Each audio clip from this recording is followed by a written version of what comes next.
Boa noite a todos. Esse é o nosso segundo encontro sobre a intercessão de Nossa Senhora. Já expliquei para vocês a importância de uma reflexão sobre algumas passagens do Antigo Testamento. Antes de entrarmos propriamente na intercessão de Nossa Senhora, e são poucas passagens do Novo Testamento, isso, o que não significa que por serem poucas, o assunto não é denso e o assunto não é importante, absolutamente. Há determinadas coisas na Bíblia que passam em silêncio, o que não significa que elas não têm importância. Por exemplo, São José. São José no Novo Testamento não diz uma única palavra. Isso não significa dizer que ele não é importante. Ele é o padroeiro da Igreja Católica, simplesmente isso. Ele é simplesmente, para não dizer tão importante ele é, que Deus Todo-Poderoso o escolheu para ser o esposo da Mãe de Deus, o pai adotivo do Verbo encarnado. Apesar de os evangelhos não registrarem uma única palavra de São José. Passou, portanto, de forma discreta, de forma muito silenciosa, não menos que importante na vida de Jesus e na história da Igreja. Então, são poucos os textos do Novo Testamento sobre a intercessão de Nossa Senhora, especificamente sobre a intercessão dela. E são basicamente dois textos. Qual é o primeiro texto? O milagre das bodas de Caná. O segundo texto é Atos dos Apóstolos, capítulo 1, versículo 14, onde se narra que a igreja estava reunida em oração, aguardando a chegada do Espírito Santo, os apóstolos, os discípulos e algumas mulheres, dentre elas Maria, a mãe do Senhor. É pouco, mas é suficiente. Claro que temos que entrar naquele artigo do credo que nós professamos, creio na comunhão dos santos. O que significa creio na comunhão dos santos? Vamos ver à luz do Catecismo da Igreja Católica. Depois, a intercessão dos santos. E depois, especificamente, a intercessão de Nossa Senhora. E por que as preces dela no céu são tão importantes e, eu diria, mais eficazes do que todas as outras orações daqueles que já se encontram na glória, daqueles que estão em peregrinação aqui na terra, junto a nosso Senhor Jesus Cristo, o único mediador entre Deus e os homens. 1 Timóteo, capítulo 2, versículo 5. Bem, mas para nós compreendermos bem esses textos que vamos ver já no finalzinho do estudo, agora vamos fazer um paralelo extremamente importante quando o assunto é a batalha entre o inimigo de Deus e a Igreja. A batalha entre o adversário de Deus e o adversário de Deus e do gênero humano e a Santíssima Virgem Maria. Duas figuras antagônicas, opostas, completamente diferentes, inimigas. Na verdade, a palavra inimizade, que vai aparecer no capítulo 3 do livro do Gênesis, é a palavra-chave. Inimizade. Com essa palavra, nós começamos a compreender, é o primeiro fundamento do dogma da Imaculada Conceição, do dogma da maternidade divina. Se o demônio é o inimigo declarado de Jesus, é óbvio que ele é inimigo declarado de sua mãe. E se Cristo é cabeça da igreja, que é o seu corpo, se a inimizade do demônio é explícita contra Jesus e contra a mãe, é também explícita contra a igreja, e isso vai aparecer no capítulo 12 do Apocalipse de São João. Peço encarecidamente, queridos internautas, peço a vocês todos, que quando o assunto for batalha, que quando o assunto for guerra entre esses dois polos, quando o assunto for essa luta cruel, implacável, sem possibilidade de trégua, até a segunda vinda de nosso Senhor, entre o poder das trevas e os filhos da luz, é impossível deixar de citar esses dois textos. Portanto, Gênesis 3 e Apocalipse 12. Vamos então ao texto. Proponho que na Bíblia física vocês coloquem 2 marcadores, em Gênesis 3 e em Apocalipse 12. Vai ter um pouquinho de dificuldade quem está com a versão eletrônica, mas quem manuseia bem o celular vai fazer as devidas passagens com rapidez. Mas também tem a alternativa aqui no telão, tá bem? Vamos então ler Gênesis 3, de 1 a 15. Depois faremos a leitura de Apocalipse 12. Gênesis não vai ser todo o capítulo 3, só 15 versículos. Mas o capítulo 12 do Apocalipse precisa ser lido todo.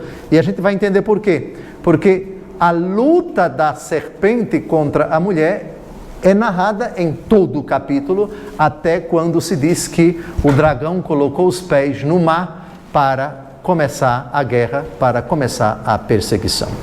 Vocês que já são doutores em Apocalipse vão recordar esse estudo que nós fizemos, acho que uns 4 anos atrás, quando estudamos o Apocalipse versículo por versículo. Agora vai ser, digamos assim, muito fácil, porque tanto já estudamos o Gênesis versículo por versículo, como já estudamos o Apocalipse versículo por versículo. Então vai ficar muito fácil. Primeiro, Gênesis 3, de 1 a 15. A serpente era o mais astuto de todos os animais dos campos que o Senhor Deus tinha formado. Ela disse à mulher: é verdade que Deus vos proibiu comer do fruto de toda a árvore do jardim? A mulher respondeu-lhe: podemos comer do fruto das árvores do jardim, mas do fruto da árvore que está no meio do jardim, Deus disse: vós não comereis dele, nem o tocareis, para que não morrais. Oh não, tornou a serpente, vós não morrereis. Mas Deus bem sabe que no dia em que dele comerdes, vossos olhos se abrirão, e sereis como deuses, conhecedores do bem e do mal. A mulher, vendo que o fruto da árvore era bom para comer, de agradável aspecto e muito apropriado para abrir a inteligência, tomou dele, comeu e o apresentou também ao seu marido, que comeu igualmente. Então seus olhos abriram-se e, vendo que estavam nus, tomaram folhas de figueira, ligaram-nas e fizeram cinturas para si. E eis que ouviram o barulho dos passos do Senhor Deus que passeava no jardim à hora da brisa da tarde. O homem e sua mulher esconderam-se da face do Senhor Deus no meio das árvores do jardim. Mas o Senhor Deus chamou o homem e disse-lhe: onde estás? E ele respondeu: ouvi o barulho dos vossos passos no jardim. Tive medo porque estou nu e ocultei-me. O Senhor Deus disse: quem te revelou que estavas nu? Terias tu, porventura, comido do fruto da árvore que eu te havia proibido de comer? O homem respondeu: a mulher que pusestes ao meu lado apresentou-me desse fruto e eu comi. O Senhor Deus disse à mulher: por que fizeste isso? A serpente enganou-me, respondeu ela, e eu comi. Então o Senhor Deus disse à serpente: porque fizeste isso? Serás maldita entre todos os animais e feras dos campos. Andarás de rastos sob o teu ventre, e comerás o pó todos os dias de tua vida. Porei ódio entre ti e a mulher, entre a tua descendência e a dela. Esta te ferirá a cabeça, e tu ferirás o calcanhar. Agora, muito tempo depois, não sabemos ao certo quanto tempo, a redação desse capítulo 3, vamos pegar algumas hipóteses dos estudiosos da Bíblia, 1000 anos antes de Cristo. Esse texto foi escrito. Agora, quando de fato aconteceu isso, quando veio à Terra o primeiro, chamemos de Homo sapiens, não sabemos. Há teorias baseadas em descobertas arqueológicas, e as mais recentes, salvo melhor juízo, não sei se novas descobertas derrubaram já a última hipótese, é que temos 200 mil anos antes de Cristo, a data do aparecimento do homem inteligente, o primeiro, o que a Escritura chama de Adão. Mas essa é uma hipótese que pode ser reformulada a qualquer momento, como já vimos isso dezenas de vezes.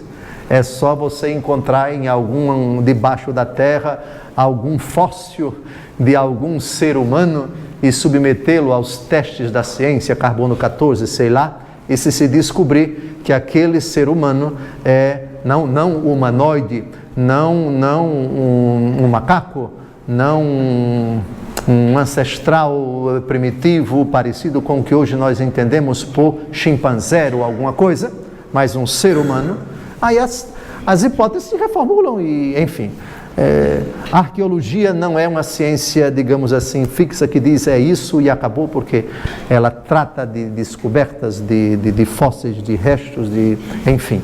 Mas, de qualquer maneira, 200 mil anos a hipótese mais, digamos, plausível segundo a ciência da arqueologia. E agora pulemos para um evento que está em andamento a partir de Cristo. Claro que esse evento já tem a sua luta entre o bem e o mal, entre o poder das trevas e os filhos da luz. Isso já está em andamento, porque a presença do demônio, ela é evidente no Antigo Testamento. Mas o Apocalipse de São João trata, sobretudo, da batalha do poder das trevas contra Cristo e contra a sua igreja. E, nesse sentido, Novo Testamento. Então, o Apocalipse foi redigido no final do século I, no final da perseguição que Domiciano moveu contra a igreja, época em que São João, apóstolo e evangelista, fugiu de Éfeso e foi se esconder na ilha de Patmos, atual Grécia. Foi quando ele redigiu. Então foi uma época extremamente difícil. Narram pelo menos os 2 ou 3 primeiros capítulos do Apocalipse, essa luta entre o poder das trevas e a igreja, a perseguição contra os cristãos, sobretudo nos 3 primeiros capítulos, mas os demais prolongam, projetam essa luta que só vai acabar no fim dos tempos e que ela é descrita aqui com uma incrível, com uma espantosa, digamos assim, particularidade, porque nesse capítulo 12 a gente percebe, de um lado, a providência de Deus que cuida da mulher, ou seja, que cuida da igreja, que cuida dos seus filhos, e do outro lado, uma fúria ensandecida, insana, uma fúria inexplicável, um ódio, uma raiva inomináveis. E esse é o sentimento por antonomasia de Satanás. Ele só tem um sentimento. Ele não nutre outra coisa contra Deus, contra o que Deus fez, ou seja, toda a criação. E contra, dentre todas as criaturas, aquela que ele mais odeia. E dentre essas criaturas que ele mais odeia, que são os homens, existe uma cujo ódio é indescritível e, obviamente, cujo medo, cujo temor, cujo receio e cuja impotência dele diante dessa criatura é também algo indizível. Por isso o capítulo 12 é tão importante. perseguir a mulher e perseguir os filhos da mulher, mas outros textos vão mostrar porque a raiva dele a raiva dele maior é contra Deus, obviamente, mas dentre as criaturas é contra a Santíssima Virgem Maria. Vamos à leitura do capítulo 12 do Apocalipse de São João. Apareceu em seguida um grande sinal no céu.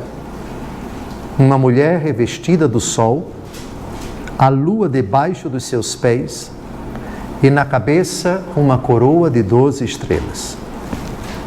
Estava grávida e gritava de dores, sentindo as angústias de dar à luz. Depois, apareceu outro sinal no céu. Um grande dragão vermelho, com 7 cabeças e 10 chifres, e nas cabeças 7 coroas. Varria com sua cauda 1/3 das estrelas do céu e as atirou à terra.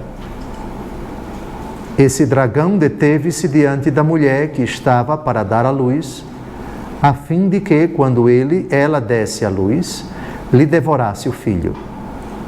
Ela deu à luz um filho, um menino, aquele que deve reger todas as nações pagãs com cetro de ferro. Mas seu filho foi arrebatado para junto de Deus e do seu trono. A mulher fugiu então para o deserto, onde Deus lhe tinha preparado um retiro, para aí ser sustentada por 1260 dias. Houve uma batalha no céu. Miguel e seus anjos tiveram de combater o dragão. O dragão e seus anjos travaram combate, mas não prevaleceram. E já não houve lugar no céu para eles. E foi então precipitado o grande dragão, a primitiva serpente, chamado Demônio e Satanás, o sedutor do mundo inteiro. Foi precipitado na terra e com ele os seus anjos. Eu ouvi no céu uma voz forte que dizia: agora chegou a salvação, o poder e a realeza de nosso Deus, assim como a autoridade de seu Cristo, porque foi precipitado o acusador de nossos irmãos que os acusava dia e noite diante do nosso Deus. Mas estes venceram-no por causa do sangue do Cordeiro e de seu eloquente testemunho. Desprezaram a vida até aceitar a morte. Por isso alegrai-vos, ó céus, e todos que aí habitais. Mas, ó terra e mar, cuidado, porque o demônio desceu para vós, cheio de grande ira, sabendo que pouco tempo lhe resta. O dragão, vendo que fora precipitado na terra, perseguiu a mulher que dera à luz um menino.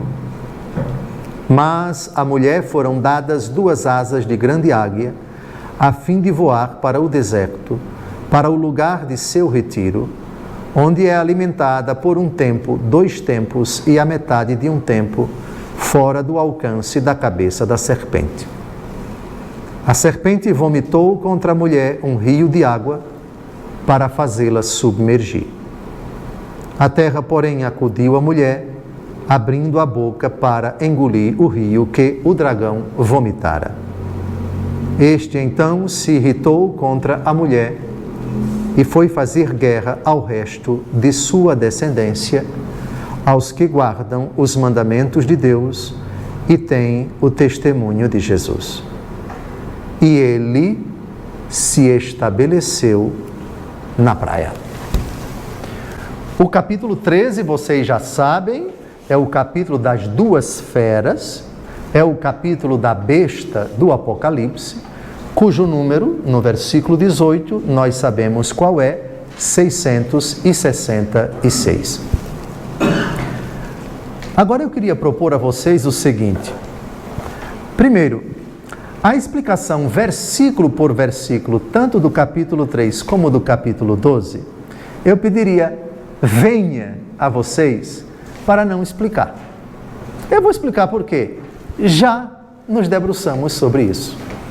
Já estudamos o Gênesis bem atrás, há uns 5, 6 anos atrás, esse assunto, 6 ou talvez 6 anos atrás. E o Apocalipse já estudamos foi o contrário, uns 6 anos atrás, e o Gênesis uns 3 anos atrás.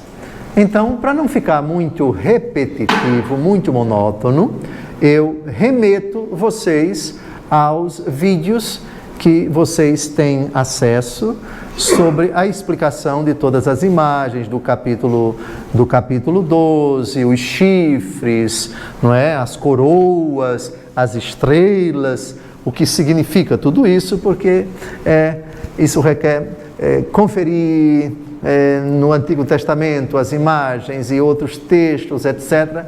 E aí ficaria muito repetitivo e o estudo sobre a intercessão de Nossa Senhora se prolongaria demasiadamente. Como já vimos, versículo por versículo, o Gênesis e o Apocalipse, a gente vai somente pegar as linhas gerais, as coisas mais importantes de cada texto que a gente viu agora. A primeira observação, paralelo agora vai começar o paralelo. Personagens do livro do Gênesis. Primeiro nós temos personagens pontuais que já passaram, que já morreram. Adão e Eva já morreram. Mas existem neste relato personagens metapontuais, personagens que não são tipificados esse, aquele ou aquele outro com RG, com CPF, digamos assim, mas a história inteira, uma categoria de criaturas, sintetizada essa categoria numa palavra. E faz sentido o que eu estou dizendo.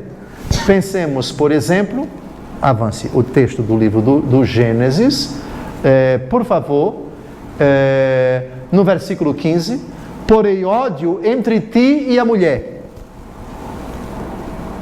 Ora, Deus Todo-Poderoso, sem dúvida alguma, aqui não exclui Eva, mas não se restringe a ela. Porque mulher é uma afirmação que se aplica não apenas a uma pessoa única e repetível do sexo feminino, no caso Eva. Sim, o ódio entre Eva e Adão, Eva e a serpente, ou seja, o ódio da serpente por Eva e vice-versa, porque vejam, porém ódio entre ti e a mulher. É legítimo odiar o demônio. Prestem atenção. Não enquanto criatura, mas a sua obra perversa. Reparem que o Senhor Deus não disse, a partir de hoje só você vai odiar a mulher, mas a mulher não vai odiar você. Olhem bem, por favor. Porém, ódio entre ti e a mulher. Portanto, é algo recíproco. O nosso ódio contra o demônio, ou pelo demônio, não é enquanto criatura de Deus, mas como uma inaceitação, uma rejeição, uma repulsa, uma condenação firme à obra dele, que é o pecado. Está claro?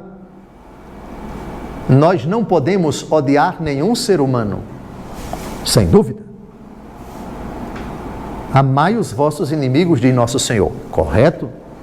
Mas quanto ao demônio, atenção, por favor, é legítimo odiá-lo, não enquanto criatura. Não se pode odiar nenhuma criatura de Deus, não se pode odiar a serpente que nos picou e que nos levou para o hospital para tomar o antiofídico, enfim. É próprio da coitadinha. Deus colocou na natureza da serpente picar qualquer pessoa, ou picar qualquer animal, ou por defesa ou por necessidade para se alimentar. Não se pode odiar o leão, o animal carnívoro que comeu as galinhas do seu quintal. Eu odeio. Não, por favor. Sim, é uma fatalidade decorrente da constatação de que Deus criou tudo muito bem feito. E Deus viu que tudo era bom. E depois que criou o homem, Deus viu que tudo era muito bom, diz o livro do Gênesis. Portanto, o caçaco, portanto, o leão, portanto, todos os animais carnívoros que comem a sua criação, não é para odiá-los. É uma fatalidade, você não pode odiar o animal.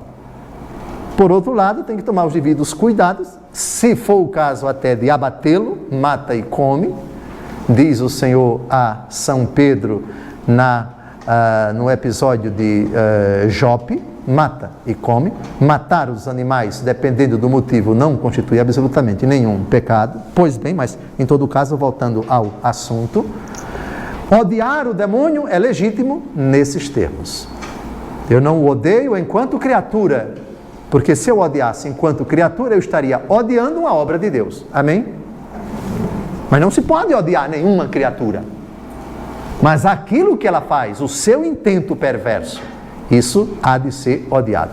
É nesse sentido, ódio entre ti e a mulher. Incompatibilidade total. Aqui já tiramos dessas personagens, atenção, o sentimento do demônio. Não devemos confundir o agrado que o demônio às vezes nos faz, o bem que o demônio às vezes nos faz, ou parece que está nos fazendo, e o que ele verdadeiramente sente. O demônio não sente outra coisa por Deus, por aquilo que Deus fez, particularmente os homens, senão ódio. Não, mas o demônio foi tão bonzinho com Jesus, quando Jesus, jejuando, estava com fome, e o demônio apareceu e disse: se és filho de Deus, transforma estas pedras em pães. O desavisado, o ingênuo, que cai na rede dele, na trápula dele, na armadilha dele, diz: mas ele não é tão ruim assim não. Ele é tão ruim, e muito mais do que você pensa. Mas ele não queria que Jesus matasse a fome, e comer não é uma coisa boa. Aí é que está o engano. Porque o que é o perverso dessa tentação, que levou Nosso Senhor a rechaçá-la imediatamente? Qual foi o rechaço de Nosso Senhor? Nem só de pão vive o homem, mas de toda a palavra da boca de Deus. O que o demônio propõe é: faça você mesmo.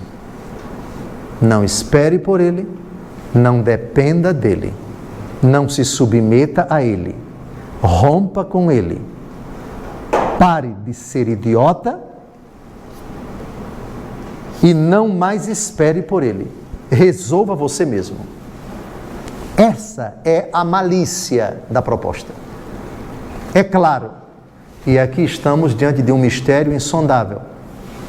Se o pecado não tivesse pelo menos um aspecto gostoso, prazeroso, não trouxesse para nós ao menos uma saciedade, benefício, ainda que seja momentâneo, ninguém cairia na tentação. Então, o que é o misterioso da tentação? No caso aqui, se és filho de Deus, transforma as pedras em pães. Eu estou com fome, e comer saciaria a minha fome. Comer é o fim. Só que, lembram de Maquiavel? O fim justifica os meios. O problema não é o fim, o problema são os meios. E aqui está a sutileza. Aqui está a perversidade que levou Eva a cair no primeiro pecado, que aliás vamos analisar daqui a pouco. Muito bem, então, ódio. Por favor, o que se aplica ao demônio, apliquem com as devidas proporções a qualquer ser humano. Se não é legítimo odiar ninguém, é legítimo odiar o pecado de quem quer que seja. Jesus demonstrou isso com um chicote na mão, no templo. O ódio de Jesus ali, que São João, citando o Salmo 68, versículo 10, diz: o zelo por tua casa me devora, ou me consome. Ou seja, a indignação de Nosso Senhor contra o pecado, de profanação no caso, é tão grande que ali não houve diálogo, ali foi instantâneo, foi quase, não digo irracional, absolutamente, mas foi um impulso radical, corretíssimo, justíssimo: tirem isso daqui e não façam da casa do meu pai um covil de ladrões com o chicote na mão. Portanto, odeiem o pecado de quem quer que seja. Nunca aceitem, indignem-se verdadeiramente os pecados comprovados ou diante dos indícios ou das provas, e mesmo que não haja indícios consistentes, provas contundentes, cabais, mas se aconteceu, isso é inadmissível. Se houve, isso é inaceitável, não posso admitir, não posso tolerar, etc. É um discurso puramente cristão e convém que seja assim, até que isso se manifeste diante dos outros, para que todos pensem, para que todos saibam: esta pessoa, essa cristã católica ou esse cristão católico sabe perfeitamente a diferença entre a criatura e a perversidade da criatura. Entre o ser humano, cuja dignidade deve ser respeitada, salvaguardada, enfim, separando a dignidade do ser humano, que é sagrada. O homem, qualquer que seja ele, foi feito à imagem e semelhança de Deus, mas o que ele fez, isso aí é bem diferente. Isso é detestável, é execrável, é inadmissível, é intolerável e, se pode propriamente falar, é ódio que eu tenho contra a atitude, a postura, a conduta. Ficou claro o versículo ódio versículo 15, né? Versículo 15, perfeitamente.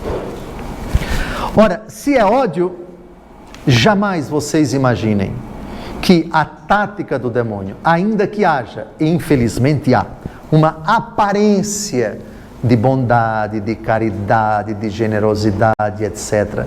Mas aí estamos no nível das intenções escusas, daquilo que aparentemente é um bem, mas que está inserido num contexto de uma armadilha tremenda.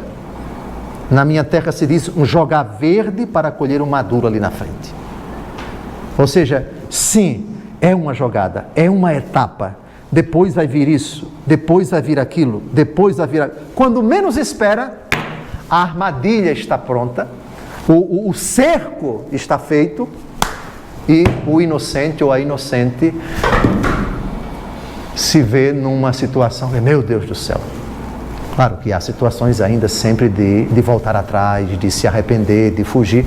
O exemplo clássico, e o demônio aparece de forma bem evidente na parábola do filho pródigo, né? Que chega a uma situação tremenda. O filho que chega a se submeter ao demônio, a implorar do demônio sobrevivência, a se colocar para comer e não conseguia. Não conseguia. Vejam o oposto. Na parábola de Lázaro e do rico Epulão, Lázaro queria comer as migalhas que caíam da mesa do rico. Lázaro santo. Na parábola do filho pródigo, o filho pródigo queria comer a comida que era dada aos porcos. E o chefe, o dono da pocilga, não dava, o demônio. É a ruína completa, é o declínio quase que total, uma destruição que chega, uma situação que chega ao limiar da loucura e da destruição e da morte e do desespero, etc., até que o rapaz cai em si. Pois bem, então, por favor, eu peço, eu suplico, nunca imaginem que o poder das trevas tem outro sentimento. Ainda que no contexto de pecado exista, ao menos pontualmente, ao menos para algumas pessoas, benefícios, vantagens, privilégios, aquilo é uma ilusão. Aquilo não vai longe. A desgraça está na iminência de acontecer. É uma ilusão, é um engano, é um engodo. E o demônio quer que você goste, que você permaneça, que você desfrute, que você vá ao fundo do poço. Aqui eu estou falando, em termos genéricos, qualquer tipo de pecado, por favor. Qualquer mandamento da lei de Deus, violação de qualquer mandamento da lei de Deus. Mas o sentimento dele é ódio, ódio puro, do mais inominável, do mais pavoroso, do mais hediondo, que a nossa mente não consegue imaginar. Esse sentimento tão medonho, tão pavoroso que o poder das trevas sente pelo gênero humano. A segunda coisa, a segunda pontuação é a seguinte. No Apocalipse, capítulo 12, são não as mesmas personagens, a não ser que nós olhemos para o versículo 15 e enxerguemos nele uma profecia que haveria de se procrastinar, ou melhor, procrastinar não, adiar não. Uma profecia que haveria de se cumprir ao longo da história até a segunda vinda de nosso Senhor Jesus Cristo. Então, é preciso explicar que mulher é essa. Vamos à luta propriamente no capítulo 12 do Apocalipse. Volte aí em cima, por favor, Wellington, volte. Para nós compreendermos o livro do Gênesis, temos que entender o Apocalipse. Então, para sabermos que mulher é a do Gênesis, temos que olhar essa mulher de novo, lutando contra a serpente. No livro do Gênesis, foi uma sugestão chamada de tentação. Sugestão é proposta. O termo, enquanto tal, é indiferente. Mas ele se torna moralmente inaceitável quando é uma sugestão para o pecado. Aí a sugestão vira tentação. Ok? O que é tentação? Sugestão para o pecado. E o que é sugestão? É uma proposta para alguém. É simplesmente isso. Existe sugestão boa quando se propõe aquilo que agrada a Deus. E existe sugestão má, que é a tentação, que é justamente para desobedecer a Deus. Quando no livro do Apocalipse diz, um grande sinal no céu apareceu, versículo 1, reparem a diferença do versículo 3. No versículo 1, uma mulher aparece. No versículo 3, é o dragão que aparece. Qual é a diferença, do ponto de vista da redação, entre o versículo 1 e o versículo 3? É uma palavrinha só. É um advérbio de quantidade. Não, grande sinal. Vejam, a aparição da mulher é grande. A aparição do demônio não é grande. A desproporção entre o poder de Deus, versículo 1, e o poder do demônio, versículo 3. Essa é a primeira coisa. Então, encarecidamente eu peço aos internautas e a vocês que nunca equiparem a força de Deus com a força do demônio. Segunda coisa, nunca equiparem o poder do demônio com o poder de Deus. O demônio não é onipotente. Ele tem grande força, mas não é onipotente. Quem como Deus, disse São Miguel, e essa é a etimologia do seu nome, teria dito a ele quando Satã se rebelou nessa batalha descrita a partir do versículo 7 no texto que estamos a analisar. Então, evitem, pelo amor de Deus, dois extremos Nunca cometam esse erro. O primeiro, de superestimar o poder de Satanás. Achando que ele pode tudo, que ele sabe tudo, que ele está em todo lugar, que ele tem as mesmas prerrogativas que Deus, que ele conhece os seus pensamentos, que ele sonda o seu coração. Errado. O demônio não conhece seus pensamentos. O demônio não conhece o que está dentro do seu coração. A não ser que aquilo que você pensa, você comece a traduzir com gestos. Então, se eu me levanto e chego naquela porta e fico fazendo assim, todo mundo vai perceber, ainda que eu esteja calado, qual é a minha intenção. Eu quero enxergar o que existe além da porta. Está claro? Está claro? Dou um exemplo. O demônio não sabe o que uma pessoa está pensando antes de ligar o computador. Mas a pessoa liga o computador e começa a frequentar determinados sites. Aí a coisa muda de figura. O demônio já sabe qual é a sua intenção. Está claro? O demônio não sabe qual é a sua intenção enquanto você está simplesmente lendo as mensagens de WhatsApp do seu grupo lá das amigas de oração, as amigas de profissão, os amigos de profissão, etc. Mas na hora em que você começa a digitar e veicula, publica uma coisa, aí a coisa muda de figura. Você já está exteriorizando um pensamento, ainda que teoricamente você possa admitir que aquilo que você escreveu não corresponde àquilo que você disse, mas é um indício, é um sinal. É uma exteriorização de algo que está dentro do seu coração. E assim por diante. Agora, dizer que o demônio conhece seus pensamentos? Não, somente Deus. Tu me conheces quando estou sentado, quando me deito, quando me levanto, etc., diz o Salmo 138. O demônio não, por favor. Então é o primeiro equívoco, o oposto, que devemos evitar. O outro oposto é subestimar o demônio. É primeiro dizer que ele não existe. E pasmem, há sacerdotes dentro da igreja que negam a existência do demônio. Há católicos romanos que negam a existência do demônio. Há ditos evangélicos que negam a existência do demônio e que interpretam, quando a Bíblia fala de demônio, de Satanás, de Beelzebul, etc., de que isso é uma superstição. Isso como é? Contexto histórico, ou palavra detestável. Contexto histórico, fruto da imaginação de escritores que viveram numa época bem arcaica. Não é nada disso. Nosso Senhor Jesus Cristo enfrentou esse poder tenebroso. Nosso Senhor Jesus Cristo foi tentado por esse ser pavoroso. E nos discursos de Nosso Senhor, Ele falou inúmeras vezes da existência desse inimigo.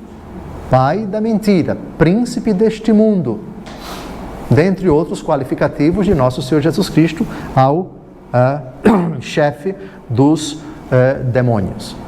Muito bem, então evitar os dois extremos. Nem superestimar o demônio, dando para ele o que ele não tem, o que ele não é, nem subestimá-lo.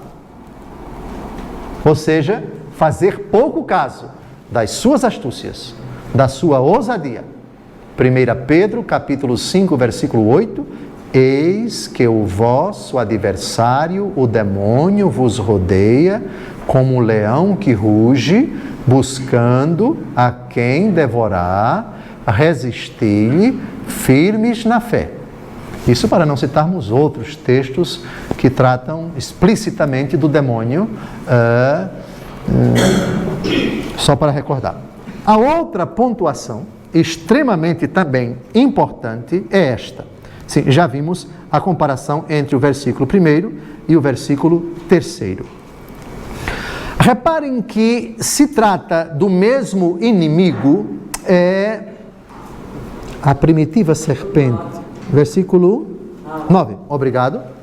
Foi precipitado o grande dragão. Grande dragão é a imagem do versículo 3. Amém? Porém, a prova de que esse mesmo protagonista é aquele lá do livro do Gênesis. Vejam bem, a primitiva serpente. Quem é que sugere a mulher para pecar? Uma serpente. Quem é que dialoga e engana, mentindo para a mulher?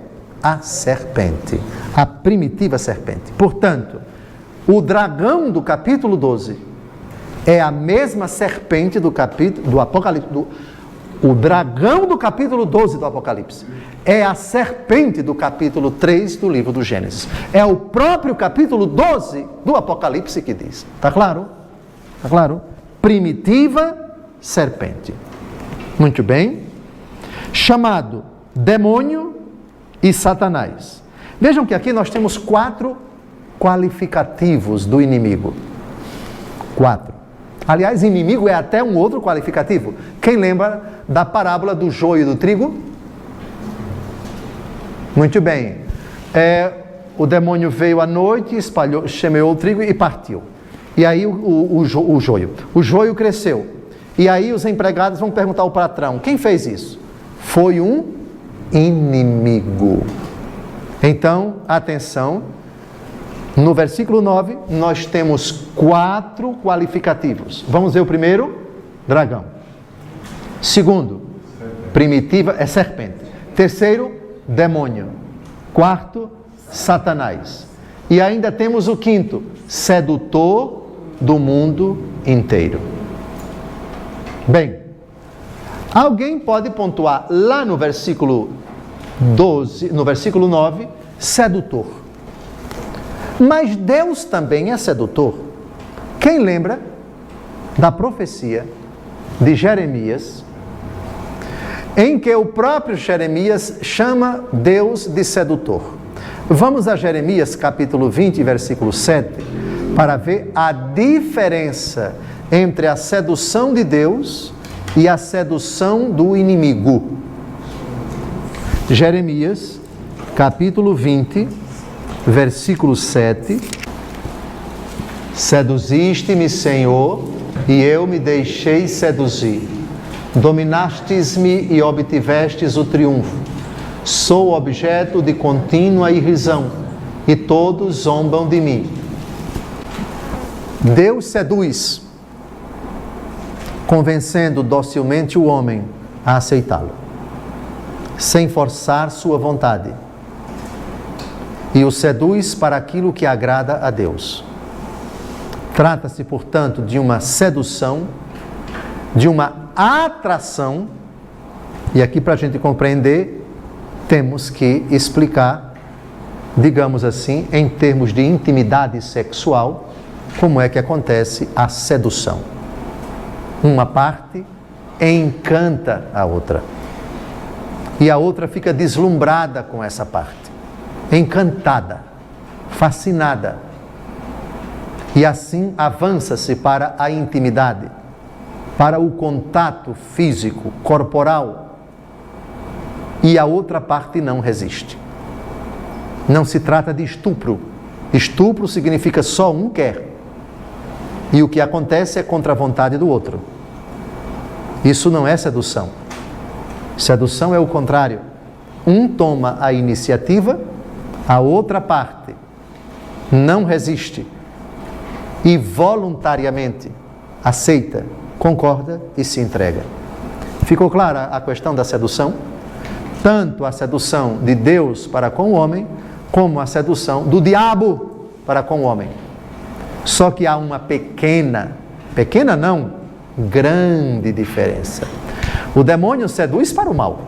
O demônio seduz para o pecado, para o engodo.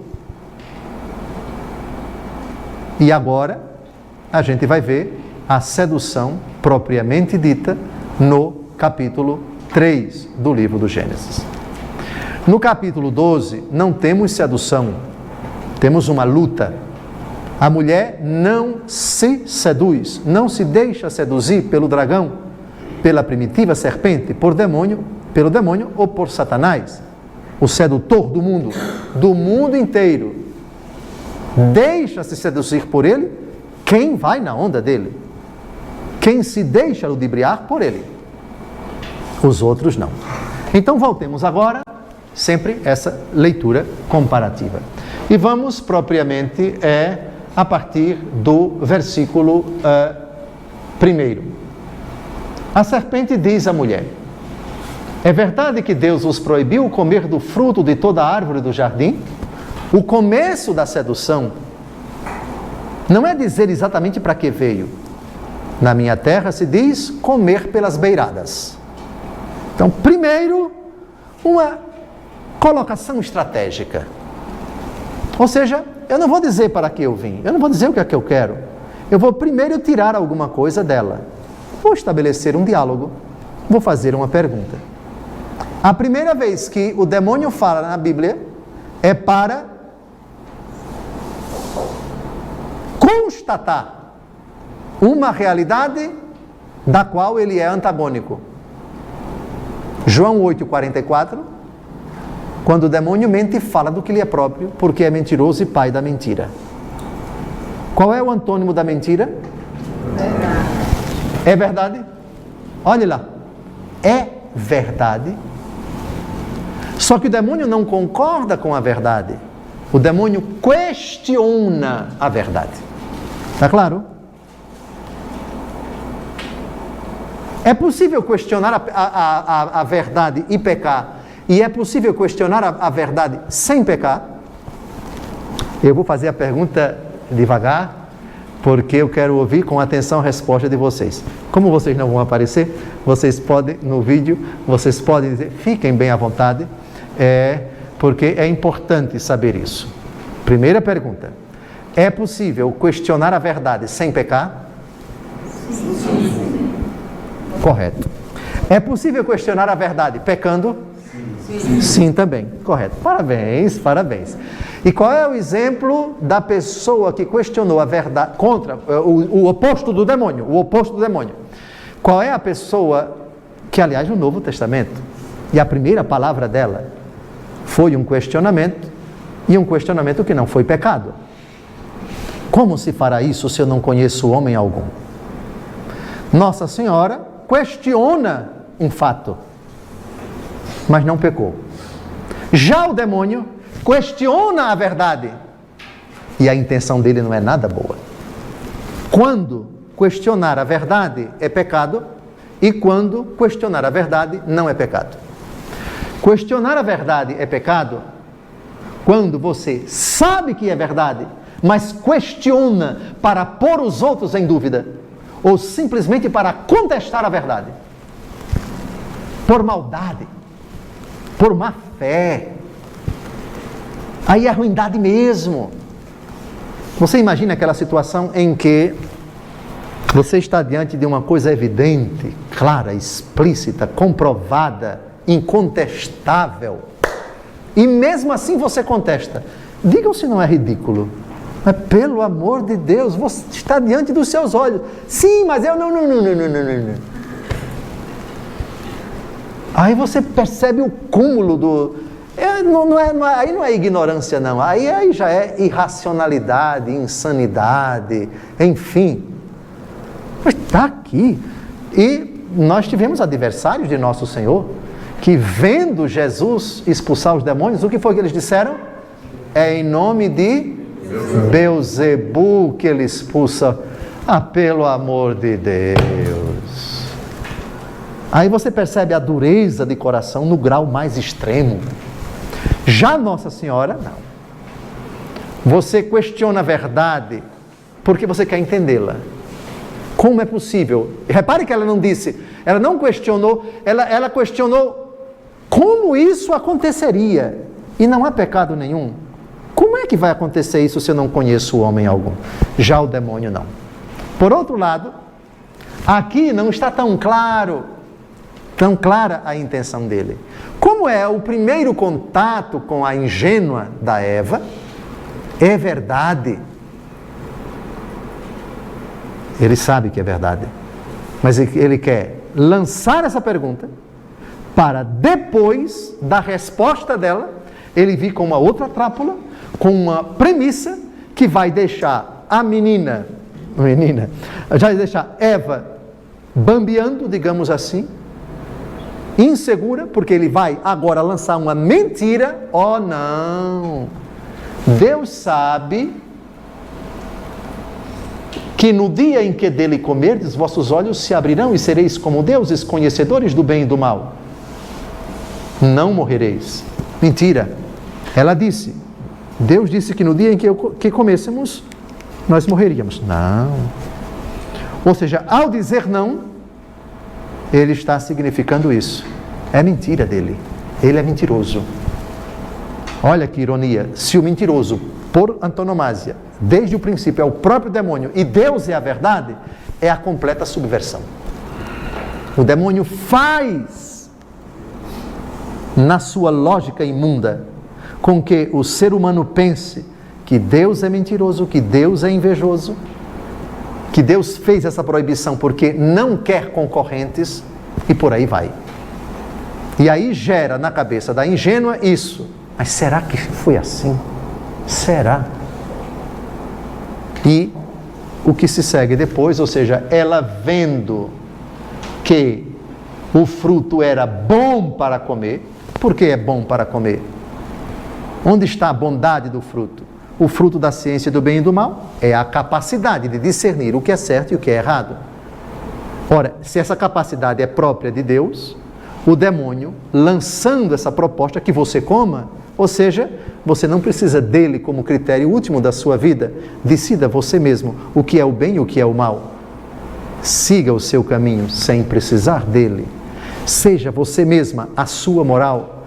Estabeleça você mesma os parâmetros de certeza, de incerteza, de correteza, de injustiça, de certo, de errado, de bem e de mal.